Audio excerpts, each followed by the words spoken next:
I would like now to turn to the versions or early translations of the Old Testament that can be used for textual criticism. And then we will go on to discuss a little bit about how text critics work at the end of the day.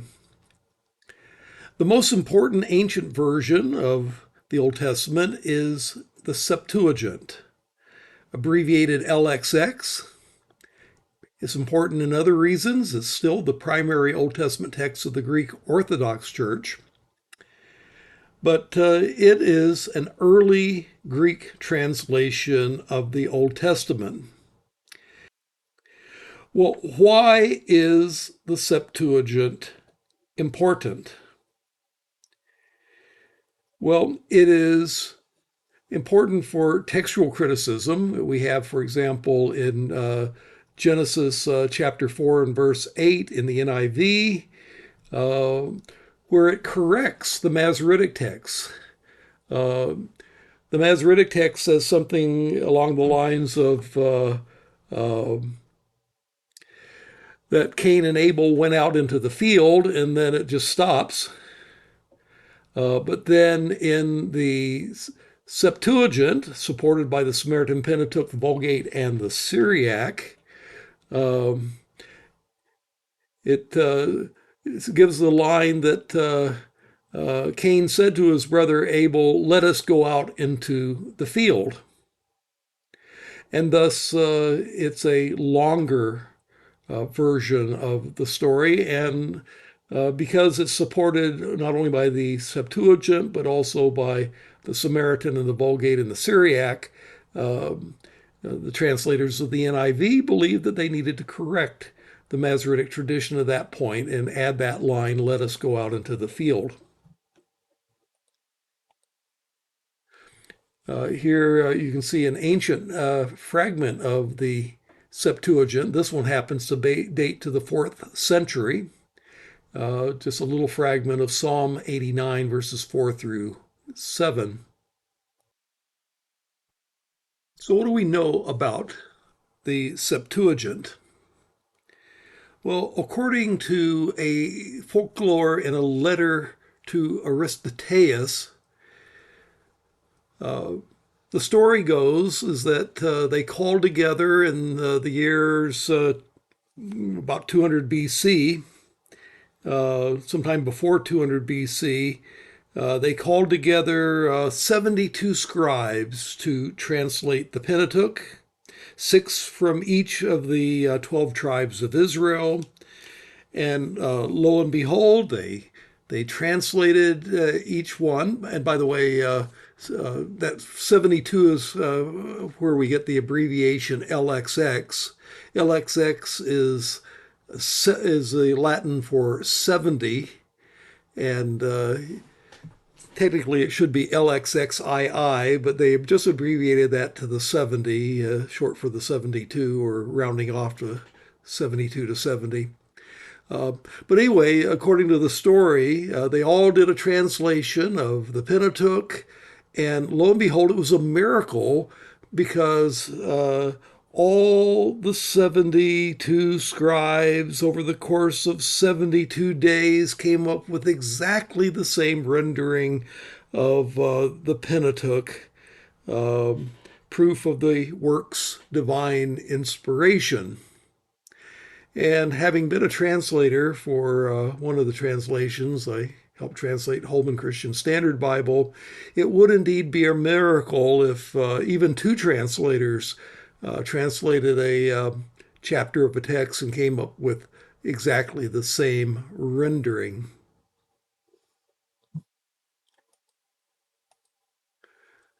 Well, the Septuagint became the Old Testament Bible of the early Greek-speaking Gentile church.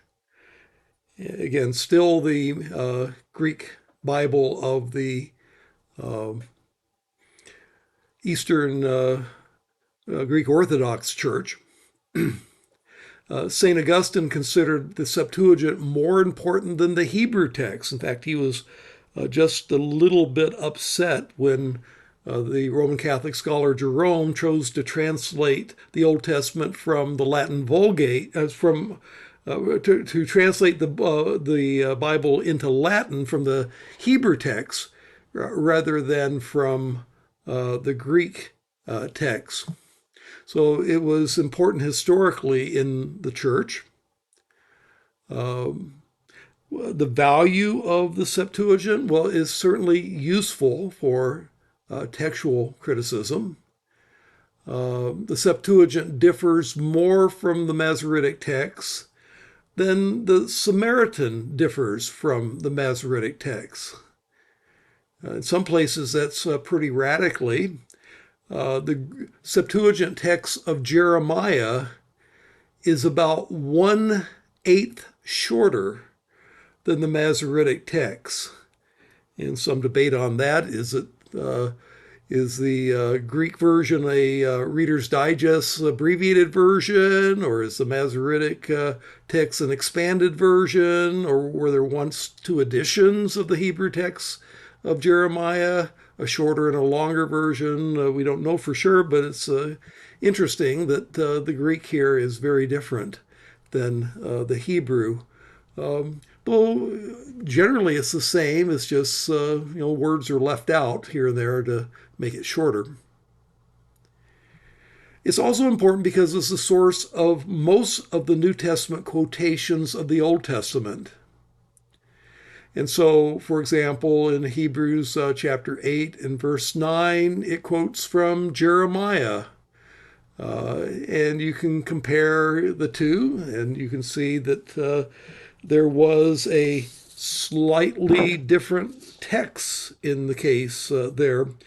The Greek says, I did not care for them. The Hebrew says, I was a husband to them. And in this particular case, the explanation seems to be that the Septuagint had a different Hebrew text. I was a husband to them, which is what the Masoretic text says, is the Hebrew word baalti, beginning with a bet.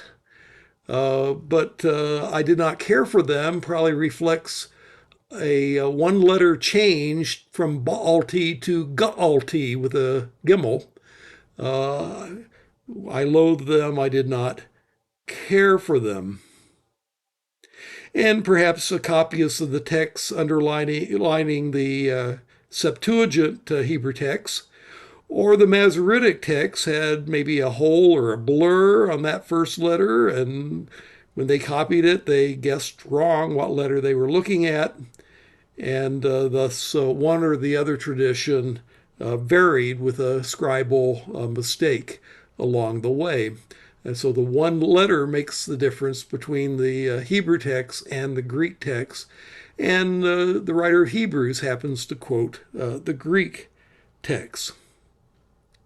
Likewise, you have a variation in Psalm 8 and verse 5, quoted by Hebrews chapter 2 and verse 7, that speaks of man or mankind as a little lower than the angels, whereas the Masoretic text says little lower than Elohim, little lower than God. And what it looks like here is that the Septuagint is giving an interpretation to the Hebrew word Elohim, which they take to mean here to mean not angels, not God, but angels. Elohim normally is the one true God, God with a capital G.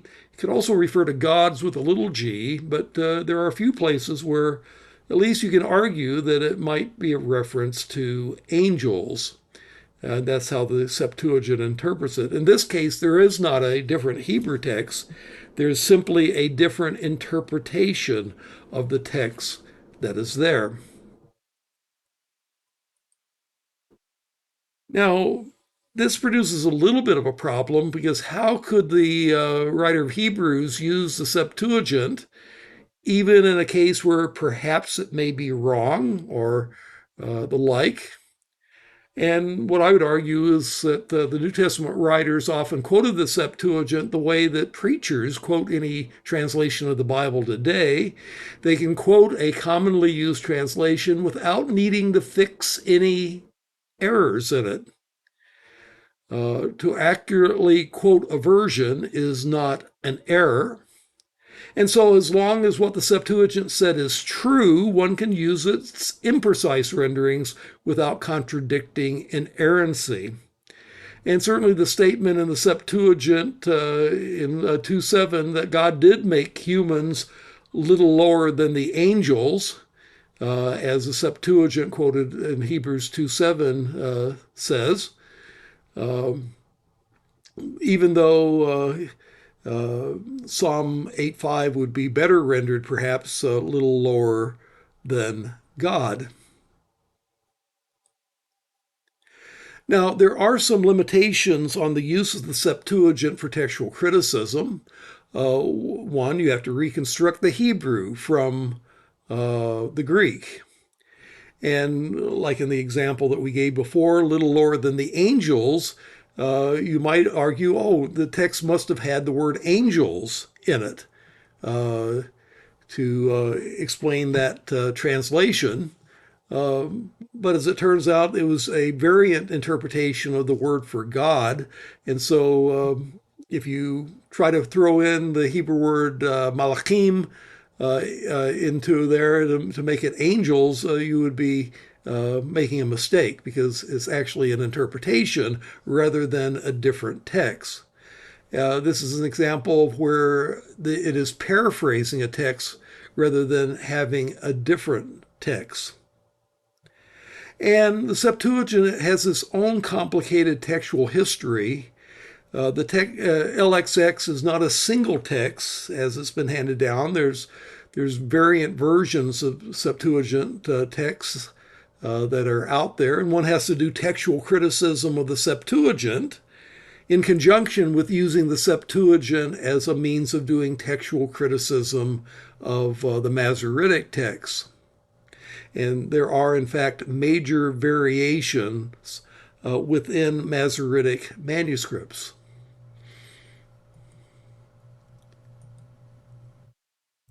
Well, let's move on to other early Greek translations.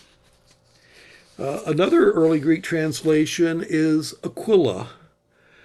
It was a translation around AD 25 of the Hebrew Bible by the Jewish proselyte who didn't like the Septuagint because, well, for one thing, it had too many Christian messianic interpretations in it.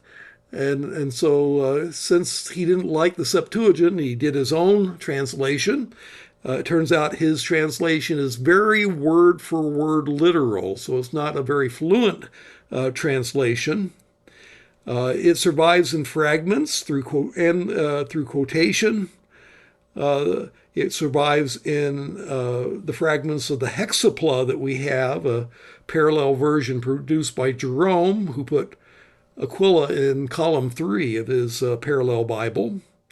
And it's a 6th century Cairo-Geniza fragment has some of the work in it as well. So Aquila is also a source of textual criticism where Aquila is still extant. Here's a little bit of Aquila. This is a place where they had a text of Aquila, and then they wrote over it with a different text. They basically reused the material, the parchment to make another piece of writing. It was so expensive to get the parchment, which is basically leather, that they would often just erase and write over rather than buy a new one. But anyway, Aquila's translation here is written over by a later piece of writing that's called a palimpsest text is the fancy term for that, when you write over a previous writing. And using various techniques, you can figure out what the text is underneath the text that's written over it. Other early Greek versions include Theodotion. Theodotion, translated in the 2nd century AD. Church tradition suggests he was a Jewish proselyte, and yet he was pretty popular among Christians as well. Perhaps his was a revision of an earlier Greek translation. Hence, there are some Theodosian readings in the New Testament, and perhaps some of the New Testament writers had access to a proto-Theodosian text. It's interesting that the Theodotion of the book of Daniel is thought to have supplemented, or I should say supplanted, the Septuagint of Daniel in Septuagint manuscripts. In other words, the Septuagint of Daniel didn't seem to be that good, and they had this other translation that they thought was better, and they started putting that in Septuagint manuscripts as well. So you have the Old Greek, and then you have the Theodotion, and the Theodotion supplants the Old Greek in some of the Septuagint manuscript tradition. Some dispute whether this is really Theodotion or not, but that's a whole other story. As we said, Theodotion also survives in Origen's Hexapla, the fragments that we have of that, and again, possibly in some Septuagint manuscripts of Daniel. Yet another early Greek translation is Symmachus, 2nd century AD translation. It was included in Origen's parallel Bible, the Hexapla, in the 4th column of the Hexapla. And traditions vary as to whether he was an Ebionite, which is what Eusebius and Jerome think, or a Samaritan convert to Judaism, which is what Epiphanius thinks. But anyway, the version is less widely distributed, was less widely distributed than Aquila or Theodotion, but we do have some fragments of it left. And then that brings us to the work we've mentioned before, Origen's Hexapla. The Hexapla was produced around, well, Origen died in 254, so obviously he produced it before that. It was basically a parallel Old Testament Bible in 6 columns. You started off with a column that had the Hebrew Bible, and then it listed translations into Greek, and then 4 Greek versions. And originally, this Hexapla would have been about 6,500 pages.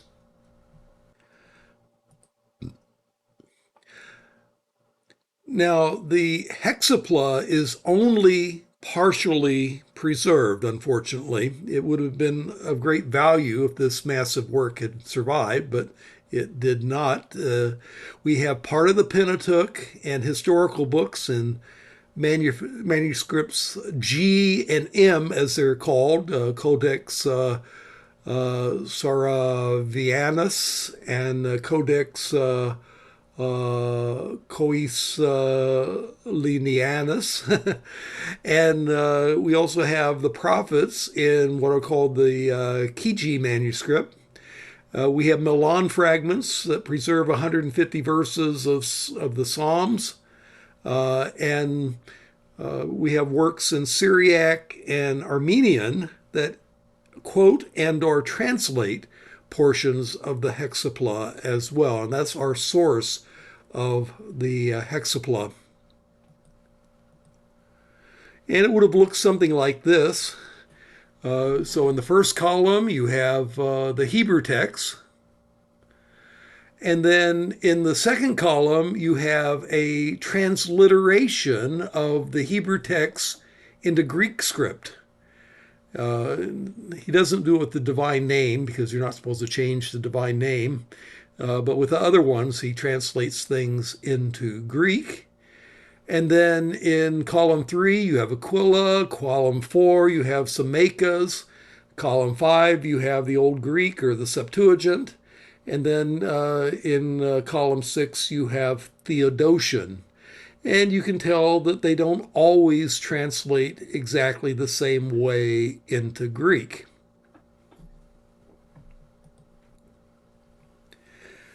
Another important version for understanding the Old Testament is the early Aramaic translations, the Aramaic Targums. The Aramaic Targums is a Jewish translation of the Hebrew Bible into Aramaic.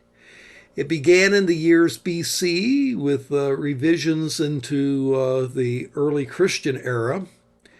And they're known for having a lot of paraphrase. So they're not a word for word translation. A lot of times they restate it in their own words. And the source of that, if you wanted to get a handy copy of the Hebrew of it, is in the rabbinic Bibles. So in the rabbinic Bible, they have the Hebrew on the one column, and then right next to the Hebrew, they would have the Aramaic paraphrase or translation of the Bible. It all goes back to the fact that Jews, when they were in Babylon, adopted Aramaic as their first language rather than Hebrew, and so they needed to translate the Bible into Aramaic. But since these do have some variations that differ from the Masoretic readings, there are at least some cases where it suggests that perhaps there is a different text than what the Masoretic text has that was original. So anyway, lots of paraphrase, and the traditional Aramaic Targum is found in the Rabbinic Bible. But in addition to that, there's also the Old Palestinian Targums. They're the oldest Targum fragments. They were unofficial in Judaism, but nonetheless, they exist. Some of these manuscripts are found in the Vatican Library today. The official Targums are the ones in the Rabbinic Bible, and there's two different ones that have names. One is the Targum Jonathan, which is the Aramaic translation of the Book of the Prophets. And then there's the Targum Onkelos, which is the Aramaic translation of the Pentateuch. Another Aramaic translation of the Bible is the Syriac Bible. It's a translation of the Old Testament and the New Testament into Christian Aramaic or Syriac. And it goes back to the early centuries of the Christian era, where, again, Christians, as they became Christians in Aramaic-speaking territory, they needed to have the Bible in their own language, and so they translated it themselves into Aramaic. And there were earlier versions of this, but it came to be standardized, and the standard version of the Syriac Bible, or the Syriac Old Testament, is called the Peshitta.